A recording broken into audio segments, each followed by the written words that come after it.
जब काबुल पर आप बमबारी करेंगे तो जाहिर है कि ऐसा ही है जैसे कोई आपके इस्लामाबाद में बमबारी कर ले, तो आखिरी हद हो जाती है। আফগানিস্তানের সশস্ত্র গোষ্ঠীকে লক্ষ্য করার অজুহাত দেখিয়ে হামলা চালানোর তীব্র নিন্দা জানিয়ে জমিয়তে উলামা ইসলাম পাকিস্তানের সভাপতি মাওলানা ফজলুর রহমান বলেছেন, এ ধরনের হামলা কোনোভাবেই ন্যায্য নয় এবং তা উল্টো পরিস্থিতিকে আরও জটিল ও ক্ষতিকর করে তোলে। তিনি সংঘাতের পরিবর্তে সংলাপ ও রাজনৈতিক সম্পৃক্ততার মাধ্যমে আফগানিস্তান ও পাকিস্তানের মধ্যকার বিরোধ নিষ্পত্তির আহ্বান জানান। পাকিস্তানি উম্মাহ ইউনিটি শিরোনামে আলেমদের এক সমাবেশে বক্তব্য দিতে গিয়ে মাওলানা ফজলুর রহমান এ আহ্বান জানান।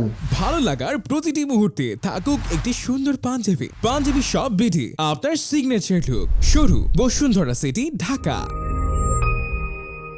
और आप इसको एक जायज बयानिया कहते हैं। সীমান্ত পেরিয়ে চালানো অভিযানের যৌক্তিকতা নিয়ে পাকিস্তানের সামরিক নেতৃত্বকে উদ্দেশ্য করে তিনি প্রশ্ন তুলে বলেন, আফগানিস্তানের বিরুদ্ধে হামলাকে যেভাবে বৈধতা দেওয়া হচ্ছে, একই যুক্তি কেন পাকিস্তানের ভেতরে ভারতের চালানো হামলার ক্ষেত্রে গ্রহণ করা হয় না, তা স্পষ্ট হওয়া প্রয়োজন। তিনি স্পষ্ট করে বলেন, যদি এই যুক্তিতে কাবুলে হামলাকে বৈধ বলা হয় যে সেখানে আপনাদের শত্রুরা অবস্থান করছে, তাহলে ভারত যখন পাকিস্তানের ভেতরে নিজেদের শত্রুদের লক্ষ্য করে হামলা চালায় তখন সেই যুক্তি কেন অগ্রহণযোগ্য হয়ে যায়।